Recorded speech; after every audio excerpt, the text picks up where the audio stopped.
All right, welcome to the Blessed Beast Live Weekend Syndicated Show podcast style. This is my segment, man, when I get a chance to talk to people who are doing good in the neighborhood. My name is Marcus. I'm on Instagram at Marcus Sullivan Live. You know my motto, follow me, I'll follow you back. Man, speaking of people doing good in the neighborhood, I finally got the duo, the dynamic duo in here, and they're all about Christ. They're all about getting you faded up right. Kuts For Christ in the building.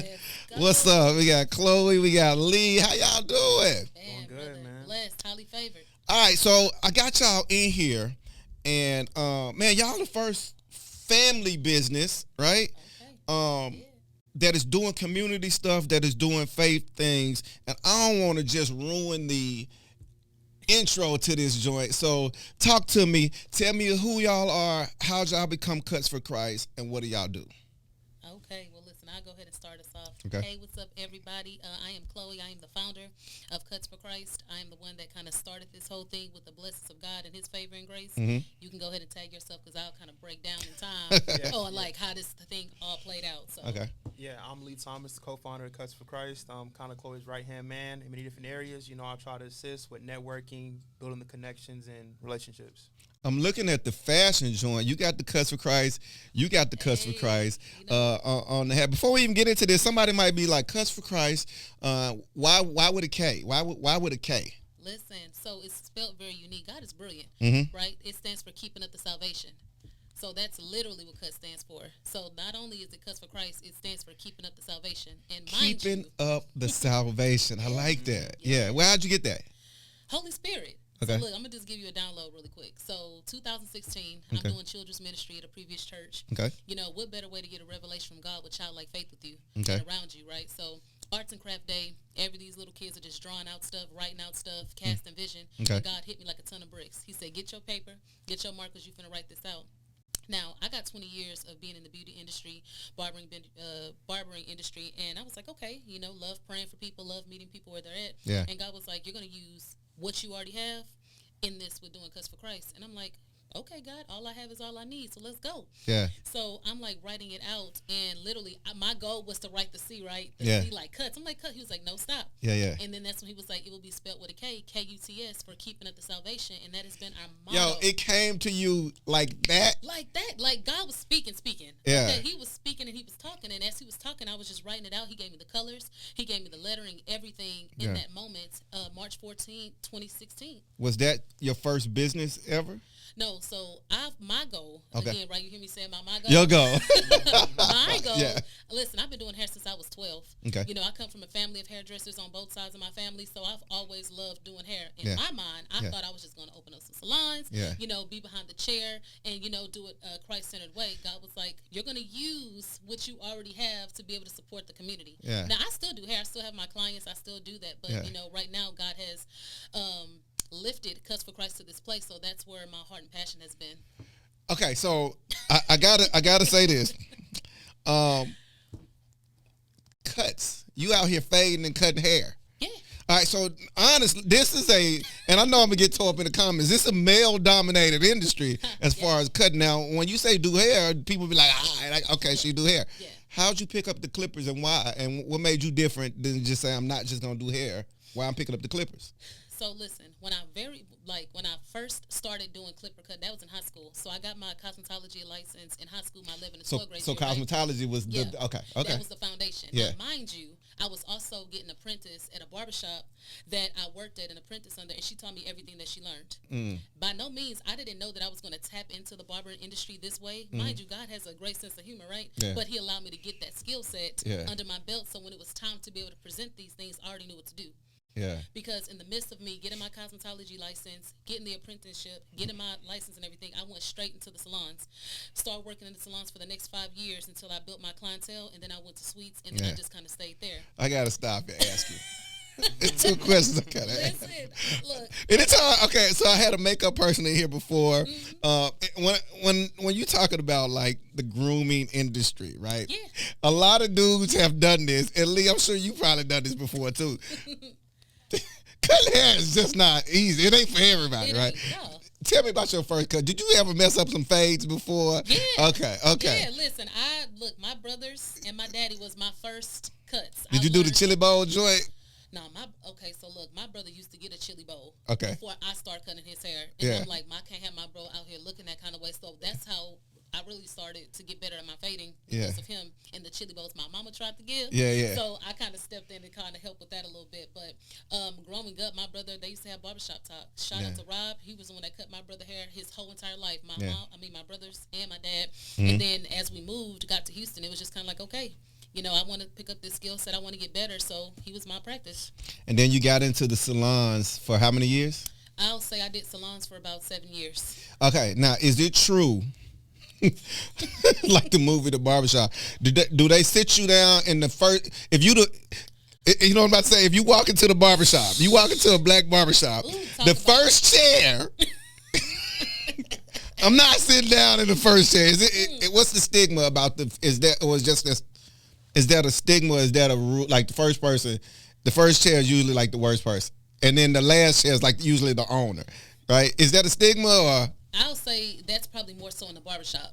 Okay. Now, mind you, I've never worked in a barbershop before. Well, I got apprentices, but I didn't working there. No, because we were all lined up doing the same type of haircuts. Yeah. So it was just that she's been doing haircuts longer. Yeah. But once I got the training, I was cutting just like she was. Yeah. So it wasn't like, oh, she's the superior. She wanted to push those clients towards us, so she didn't have to work as long. Yeah. So, after she left and she could take vacations, I was running the shop for her. Yeah. So I was able to build that stigma. Now, when I went to the salons, that stigma is true, because if you the newbie, front chair, you coming in and they got stylists, because mind you, they got stylists that's been working 30, 40 years, so they solid, right? And it's just like them, they got that elite spirit, like you're not finna come in here and dominate what I built from this part. So me, I had to walk in, was like I had to stand on my grind, like I had to stand on business, literally. So it's like, you're not finna just treat me any kind of way, because they used to treat the new stylists bad. Facts. And it's just kind of like they're watching your work, they seeing how you do stuff, and I'm like, I'm gonna come in on my own. So I went from being a standard stylist to a master stylist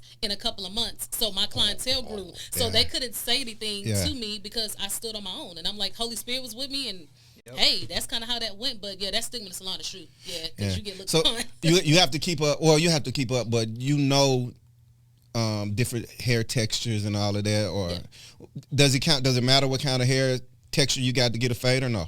No, not really. I think, to be honest, you learn how to cut every hair type and texture.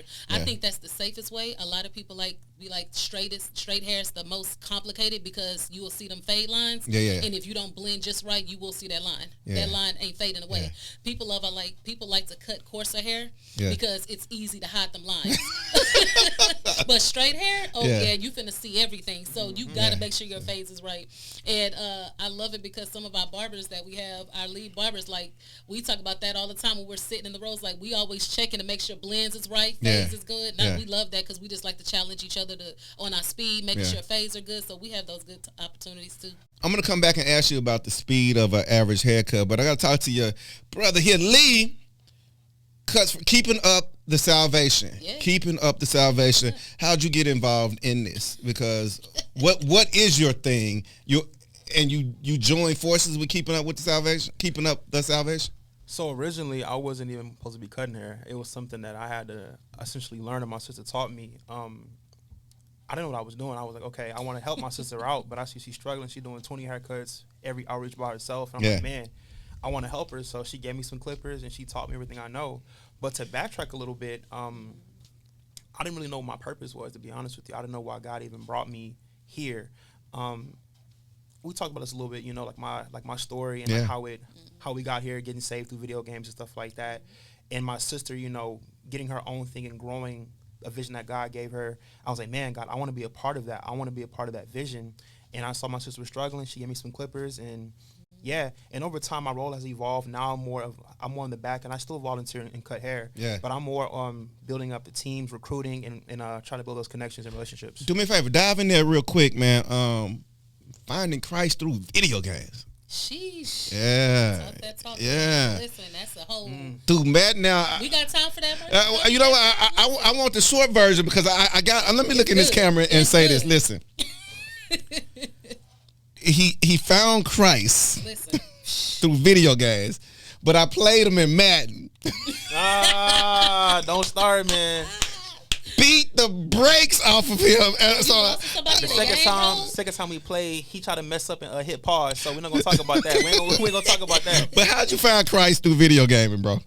To make a small story short, didn't grow up in a Christian household. Video games was always my escape and my way to get away from, the toxicity of my life at the time with my family.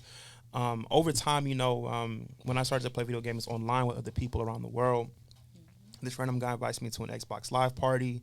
He asked me my age, where I'm from. I'm like, just getting kind of weird, bro. I don't know you. Yeah. And he asked me, are you a Christian? I was like, yeah, I'm a Christian. And he's like, what does that mean? And I was like, go to church and be a good person. He was like, nah, bro, it's so much deeper than that. Following Christ is an everyday thing. We must pick up our cross daily and follow him. And at that moment, it's like my eyes just opened up. My whole perspective changed. And over time, eventually we made our own gaming ministry, sharing the gospel with people while playing Call of Duty, while playing other games online. And that was my church home. That was my community. I didn't have a church. I didn't have a pastor at the time, but that was my community. And, not having really a father figure in my life at the time, that was really my way to build brotherhood with other believers. And, we shared the gospel. And over time, when I really started to take my faith walk really serious, I was the only person in my household taking my faith serious. My mom and sister at the time weren't really following Christ. So it was very hard for me, because they knew me as one way, and I was still having those struggles. Like, y'all, I'm human, I'm going to fall and make mistakes. Yeah. I'm only 15 years old, no church home or nothing, but these people I met online, that was my accountability. Let me interrupt you and ask this question. What's up? You were in the house when this was going down or no?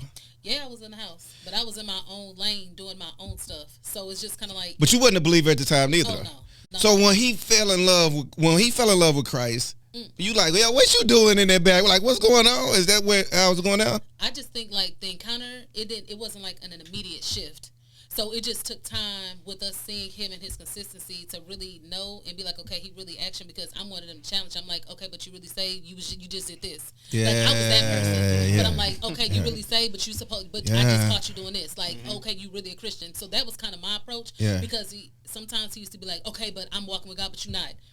And I'm like, but look at you though. So it was like we'll go back and forth, and but that's how the world do too. Yeah, absolutely. That's how the world why I'm do. just like racist fishing, like seriously. But so you go through this transformation, and everybody around you and the family starts to see it and change. In a way, slowly but surely, like she was saying, she was in her own lane. My mom was in her own lane. But I remember this one particular day, I was going through it really, really bad. Even though I knew the gospel, it got really dark for me, and I remember, I knew what the gospel was, but at the same time, I was still having struggles with my mom and my sister. And I remember going to my room, and I was like, God, look, I know you sent your son down the cross for my sins. I know you love me, but my life, I still feel empty. I still feel this numbness that I just can't get away from, and almost took my life. I remember putting the blade to my throat, and I almost did it, but I felt the Lord tell me, like, son, your life matters. Your life matters. And you remember what game you was playing? I wasn't playing a game at that time. Okay. This was outside of me playing games. I was sitting on my bed, my Xbox, my TV to the right of me. The left of me is my door. And I remember just saying, God, look, I'm tired of this. I put the blade to my throat. And I remember looking to my right, man. It was just so much darkness. And I knew had I took my life, man, I would have been to hell. And I remember God telling me, like, son, your life matters. Put down the blade. I put down the blade. Told my mom she's freaking out. My sister, she's freaking out. And at the time, I was still having that 1 foot in, 1 foot out, because I was the only person in the household trying to follow Christ. So I was still dibbling and dabbling with pornography, masturbation, and smoking weed. I was still having that inner fight with me. But shortly after that, I was like, man, God, I'm done with weed. So I stopped smoking weed at the time, and I was like, God, I want to take this more serious. Yeah. And I remember praying this big, bodacious prayer. I was like, Lord, I cannot do this by myself. Being the only person in the house trying to follow Christ, it's not easy. Shout out to whoever's doing that right now. I'm praying for you. It will not last forever. Your family will be saved. It was hard. Yeah. I was like, God, if they do not change, I'm going to Job Corps. I'm getting out of here. I'm going somewhere else. I'm getting out. I'm going to boot camp. I'm getting out of here. Yeah. I can't do this no more. And I was like, God, if you want me to truly follow you with all my heart, save my mom and my sister. And he did just that. So you put the blade down. Kuts For Christ in the building inside the Blessed Beast Live Weekend Syndicated Show podcast. You put the blade down. And you pick up clipper blade. Come on now. Just to help family out to do it. Tell me about your first cuts, man. Man, my first cut was it was a buzz cut, man. He wanted it all off. Oh, that's easy work. That's light work, right? Yeah. That's light work. But when I started getting into like the advanced stuff, the fades and everything like that, it was a bit challenging. I'm not gonna lie. When I first did my taper fade, it was a little bad. I'm not gonna lie, but thank God for his sister and other volunteers that we have. They're not gonna leave anybody looking crazy. Was it whack? Was it real bad? That line. It's that line. It's always the line. It's always the line. Because think about it, it's so many different techniques to get a fade. Just like they say, like what is that statement? Like it's a thousand ways to skin a cat. Like it's literally 1,000 ways to get a fade. Yeah. So he looking at how I'm doing fades. He looking at our other barbers how they doing fades. He's like, what am I gonna learn? Like I need to combine all these fades together. Yeah. So once he finally got it, like his tapers are solid. Yeah. Like we be sitting back looking like, okay, bro, like his tapers and his fades are solid. Yeah. I've gotten the taper down packed. Yeah, he did. Down packed, easy. I love it. We just talked about the gift that God has given you guys to start Kuts For Christ. We got through the cuts. Mm-hmm. Why did we start doing it? We found out why it's called Kuts, but why not just a regular barbershop? Why is it Kuts For Christ? And what is Kuts For Christ? Why is it different than a regular barbershop? I'll honestly say this. So the way we navigate our outreaches, and that's what kind of separates us, because we're a nonprofit 501c3 organization, right? Mm-hmm. But we are mobile, so we go across Houston and outside of Houston too. I mean, shout out to my sis in Austin. We did our first outreach in Austin. We traveling, leaving for big things for this year. Yeah. But it's the fact that we get to meet people where they're at. Yeah. We bring the barber-like experience to them versus them having to come to the barbershop. Yeah. So when we go, say for instance downtown, and we're doing the homeless outreach and so forth, like we have real barbershop talk with them. You know what I'm saying? We get to give them a moment to not think about their situation. Like we ain't got to remind nobody since they struggling or they're homeless or they're dealing with X, Y, and Z. We ain't got to remind them of that. It shows. But while they're sitting in that chair, we're going to give them dignity. We're going to give them respect. We're going to give them a grade A haircut. But then not only that, we're going to talk to them about the gospel. Yeah. We're going to preach Jesus to them. We're going to be Jesus out loud for people that may not ever step a foot in the church. And we're just using a very unique way of approaching that. Because, I mean, it's many different ways of people using their gifts, as far as, like, you know, we got a friend that does, shout out to my sister Rachel. She does worship and painting. She used her gift of painting to spread the gospel. It is so many ways to use your gifts. That's why God said all you have is all you need. That's it. Wow. And we just use, like, one of our mottos is like, we start with cuts, but we end with Christ.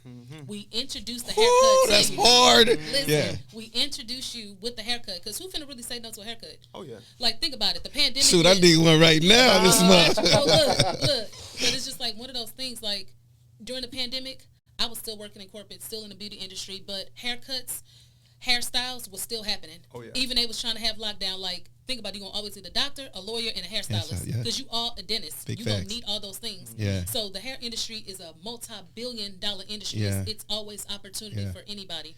But to say all those things, like using those gifts and using those skill sets, and then after we minister the gospel to them, we pray and we seal it. We're big on the internal and the external exchange. Yeah. They leave different than what they came in before.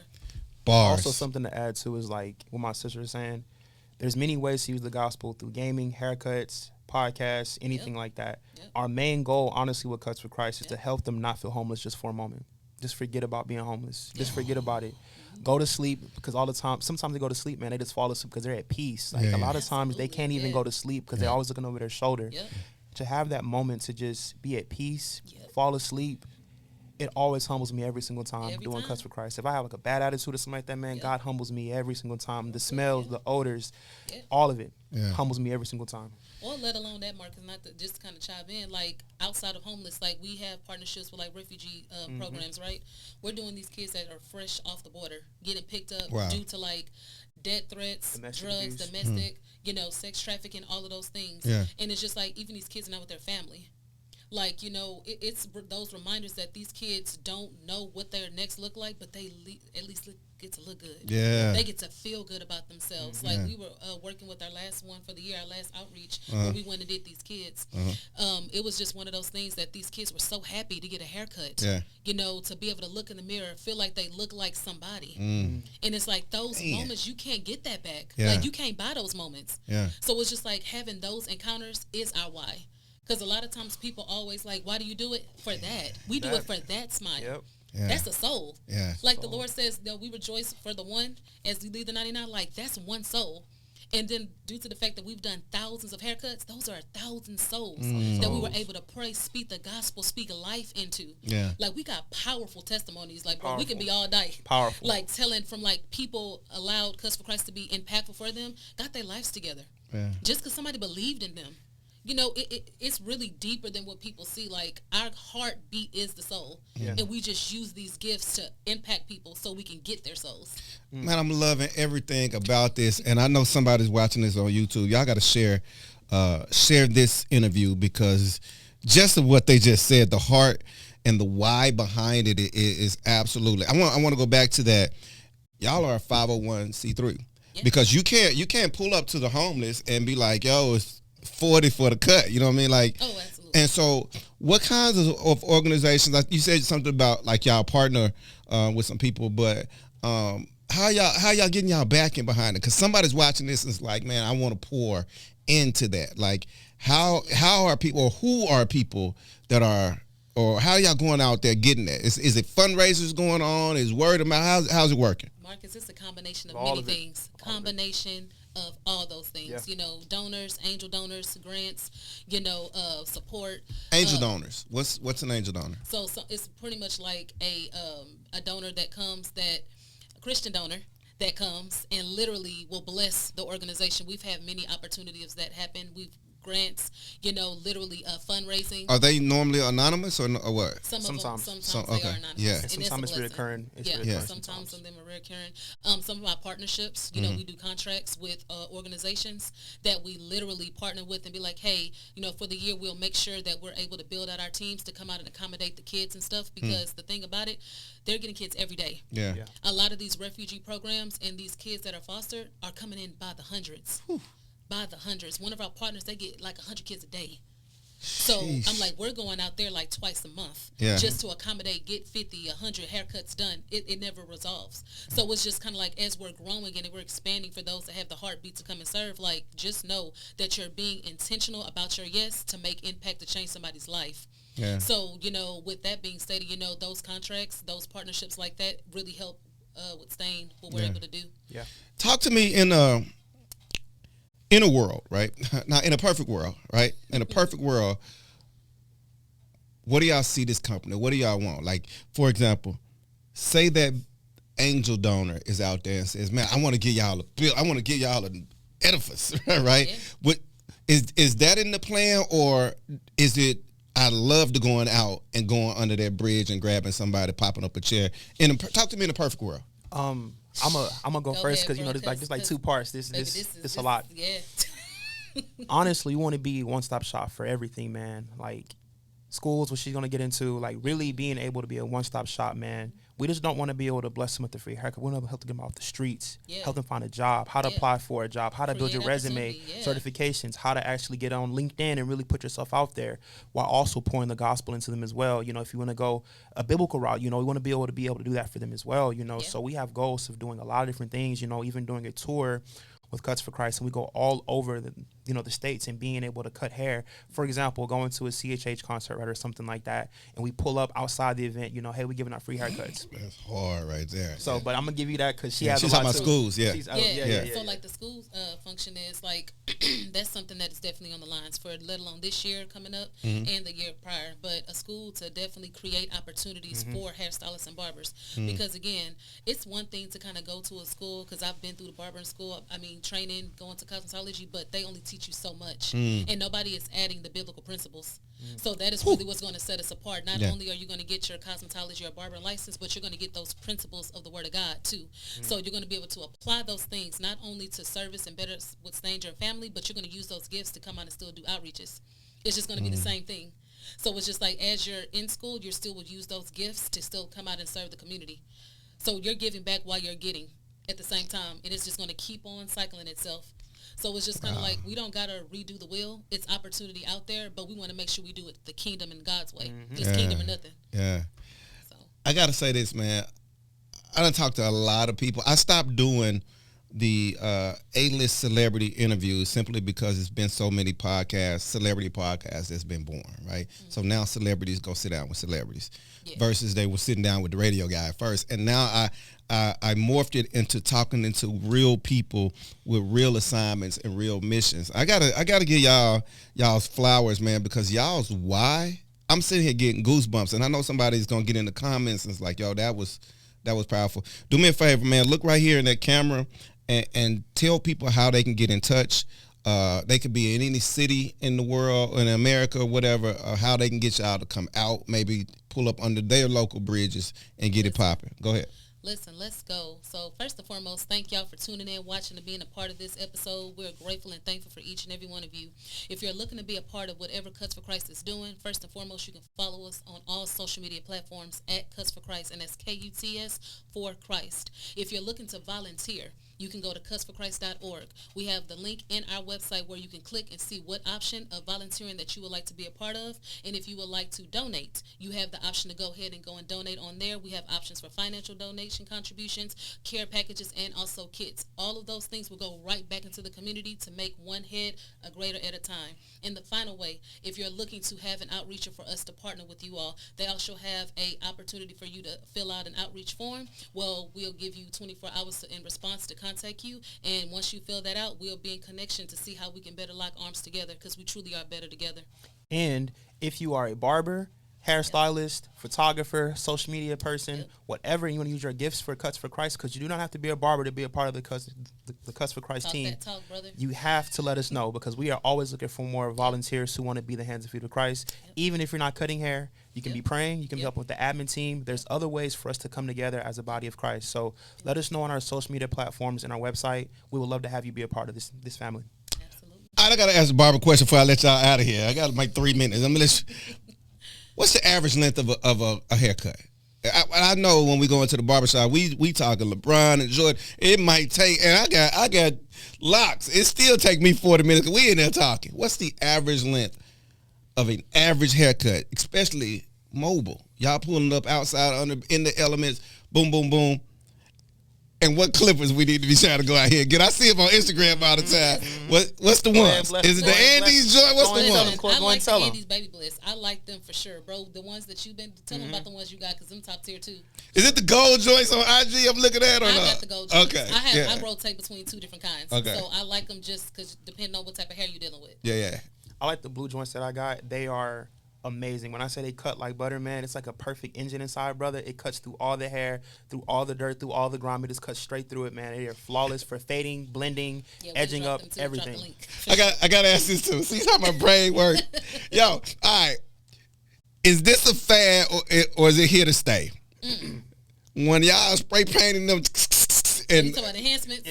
Yes. No, people really overdo the enhancements. I was just watching the video with him, and it was like the mustache, the hair, everything was enhanced. That's too much. That's not a haircut anymore. That's not a haircut. Okay. That's makeup now, right? Yeah, that's makeup. Okay, but as a woman, what do you feel when he pull up, he trying to talk to you, and he got the sprayed online and none of and all the fibers? See, before you wait.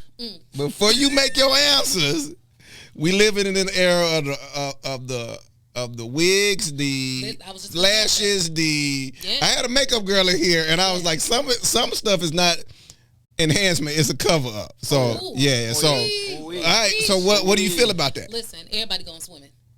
That's what I'm gonna say. Everybody just jump in the pool at this point, because I'm like, look, if you complained about the frontals and the lace fronts, you spraying enhancements. If either one have an issue, let's just see what it is at the end.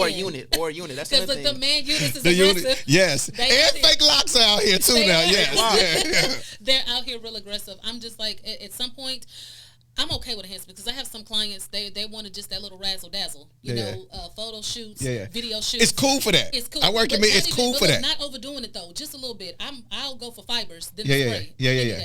But it's just like some people just enhance it too much, and it creates a whole different haircut. A lot of times people will enhance you like you got a straight lineup. That's not it, because once that fade off, you. I was gonna say, I always thought when they really spray that joint on, they done messed up your edge up. That's the thing. That's the thing. When they put enhancements, it's because they're trying to cover up something that a mistake that they made. That's also another possibility too. Yeah. So Kuts For Christ in the building. Y'all, I appreciate y'all stopping through the show. Absolutely. If we do a part 2, y'all coming in here with clippers. I'm out here doing this Hey. interview. Listen, Hey, I'm on look. this camera looking like this, and they pulled up, man. We What's got up you. with look, that? that's Yeah. a good idea. Yeah. That's a We good got idea. you. We'll do a got part 2 in here, and I'll let y'all come in here Let's go. and fix this. You check it out, the Blessed Beats Live Weekend Syndicated Show. Make sure you follow it on social media at Blessed Beats Live. All right?